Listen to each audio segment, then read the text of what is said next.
If you're a firstborn daughter in a black family, let's hold hands. Ooh.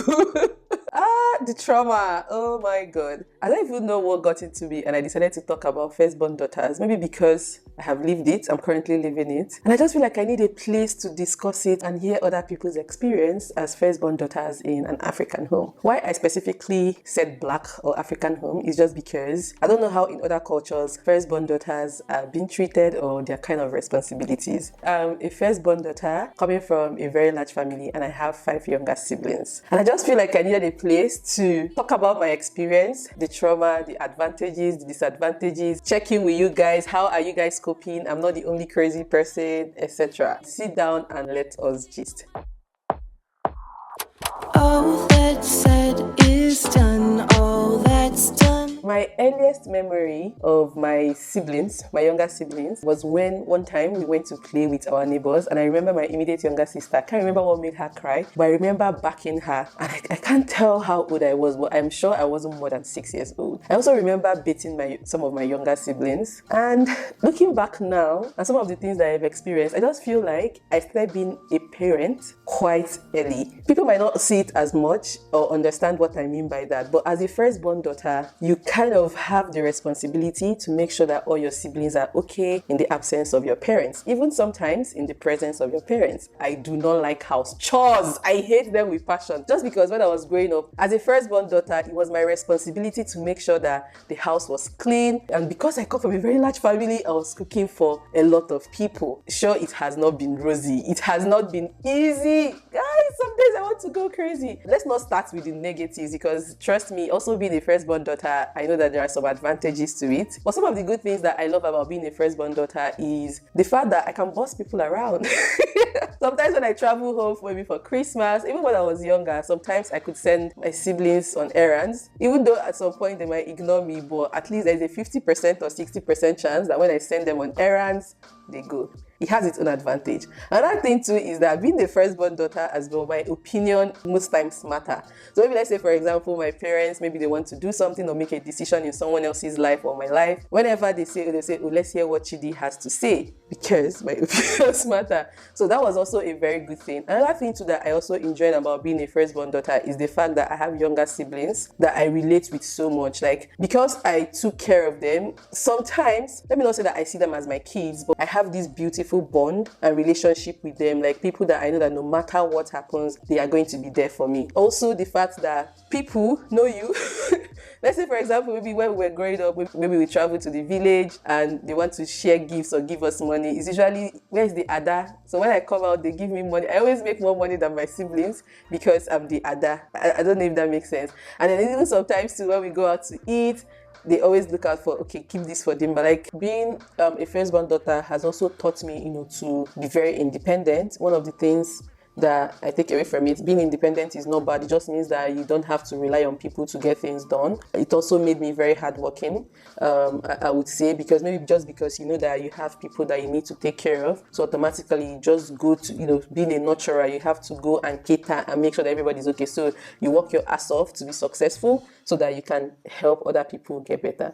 It also gives me this, I call it attribute of a good leader. So to some extent, I believe that I have some great qualities of a good leader, if I say so myself. I think so. And then it also has given me the ability to empathize with people. Sometimes I understand some of their pains as well, and I try to, as much as I can, make people feel very comfortable and very safe around me. And I think it's because of how I did that with my siblings, how I made them feel very safe that they can share anything with me. So it's not all that bad. But I need a break. I need to heal from some trauma of being a firstborn daughter. In my next world, I don't want to come back as a firstborn daughter. I want to come back as a lastborn. Because my lastborn sometimes she'll be enjoying so much. If you're watching this, I want to come back. Okay, no, in my next world, I want to come back as a male lastborn. Yeah, I want to come back as a guy. And then as a lastborn, where maybe I have like 7 siblings that are very wealthy and I'm the 8th. So that when I make my money, it will just be my money and I will just be taking care of my small nieces and nephews. It has its own advantages. It does have its own advantages. But then when I look back at the negatives or the disadvantages that come with being the firstborn daughter, oh my God, guys, I had to write it down because I just couldn't remember everything without having to look at my notes. The first one, being a firstborn daughter, is that you start being a parent quite early. I know that some people might see it as, a good thing, but to some extent, I feel like it isn't, in the sense that instead of you being nurtured as a child, you're nurturing other people. When you become hyper independent, like you become so independent because you're not used to receiving help from people, you're very used to giving help, very used to assisting every other person, because it's always assumed that you can take care of yourself. In reality, it's not. I want to be helped. I want someone to take care of me, but because that opportunity doesn't necessarily present itself, because you have to take care of other people, so sometimes I feel like the first daughters most times lack care. And because you have started giving out very early, at a very young age, like you always give out, you always make sure people are okay, sometimes you also forget to take care of yourself. I'm talking to me. Because most of the times I will be forgetting to take care of myself. See, guys, it got to a point, like it got, even up till now, let me not say like it's in the past, I forget myself.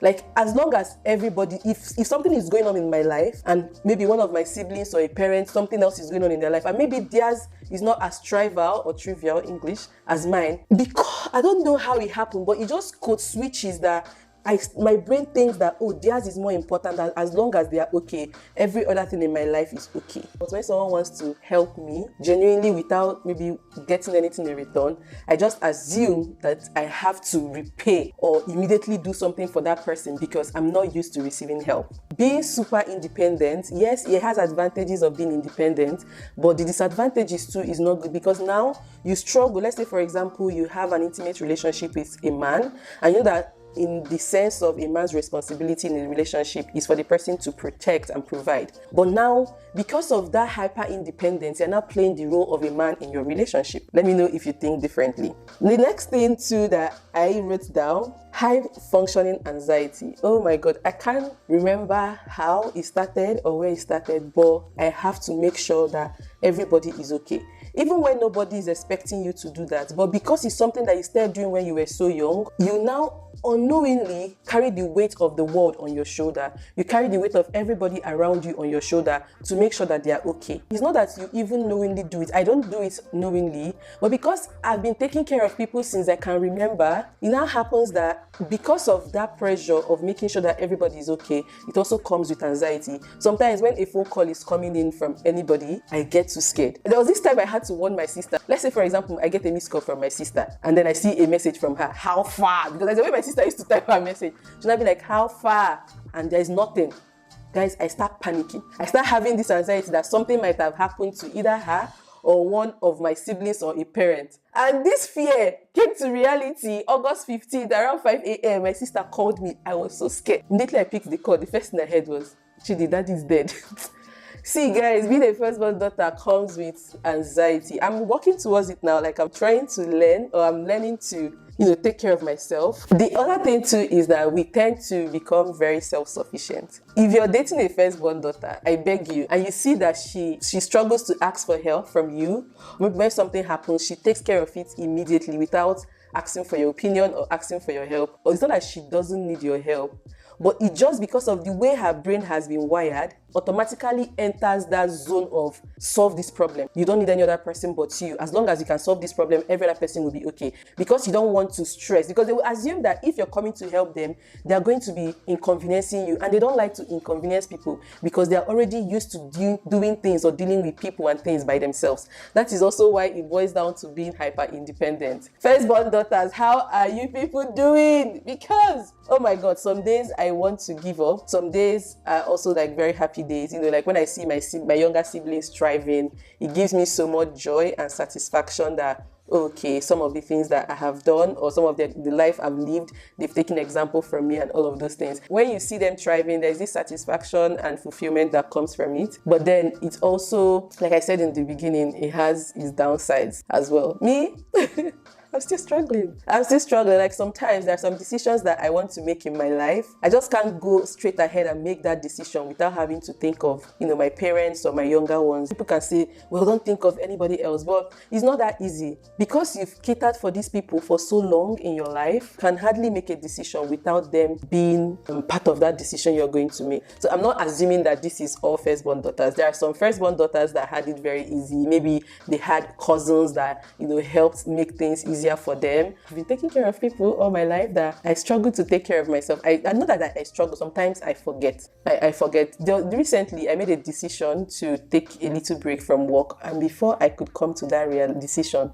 hey God, I had to think of how will my siblings cope. And this is like, I know that I need this break for my health. I know that I need this break so that I can come back a better person and perform better. But I just couldn't. It took me a very long time to make that decision, because when you're a firstborn daughter, you're truly not living your life as your own, which if you look at it is not healthy. So I'm really, really working towards getting healthier and better and realizing that I'm also an individual who deserves care, who deserves love, who, when people want to help you, they're not helping you because they need something from you. They're helping you because they see that you need that help and you deserve that help and that care. Being a firstborn daughter also, like when it comes to starting my own family, I'm a little bit scared, just maybe because of the things that I had to go through growing up, taking care of people. I'm a little bit scared that I might not want to do that again because the responsibilities, it was a lot. But when you think about it, in my head, I'm like, oh, I'm going again to start taking care of new people, maybe my partner, the kids, if God blesses me with 1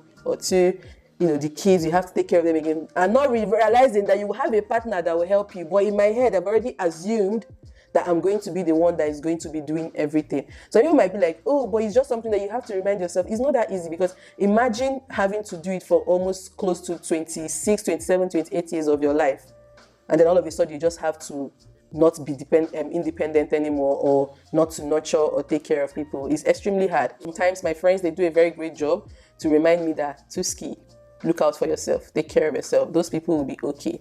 So if you're a firstborn daughter, how are you dealing with it? Let's even go back to black tax. Oh my God, how did I even forget black tax? Black tax as a firstborn daughter, especially if you're doing well. Oh my God.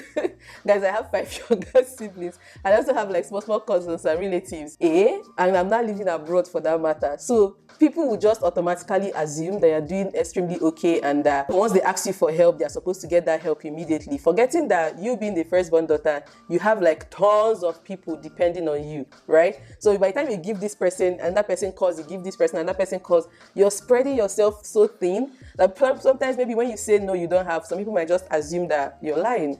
But the truth is, coming from a large family and being a firstborn daughter, a lot of people reach out, to ask for help. I'm not saying it's a bad thing to ask for help. I'm not saying, that I regret helping or anything. What I'm just saying is that when you see a firstborn daughter and she tells you sometimes that she doesn't have, truly, because firstborn daughters, they want to help, they want to give. When they say they don't have, they truly do not have. And trust me, they are working their ass off trying to see do calculations in their head. Oh, what can I do to help this person? Like once I get a call from home and this person needs help, guys, I'm doing calculation and mathematics in my head, like, okay, what can I touch? What can I do to solve this problem for this person? One of the biggest disadvantages that I take away from this is people pleasing. Firstborn daughters can please people a lot just because of how we grew up. You have to make sure that everybody is okay. We people please a lot, which is very unhealthy. I do it most of the times, but I'm learning now that you don't have to please everybody. It's okay to say no. Woo!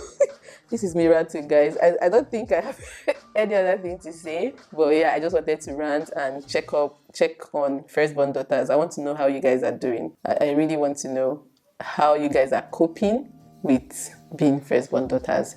Are you enjoying it? What are some of the struggles you've been facing? What are some of the things that you've really enjoyed about being a firstborn daughter? And yeah, let me know. Thank you guys so much for listening to my rant, and I'll see you in my next video. Bye guys.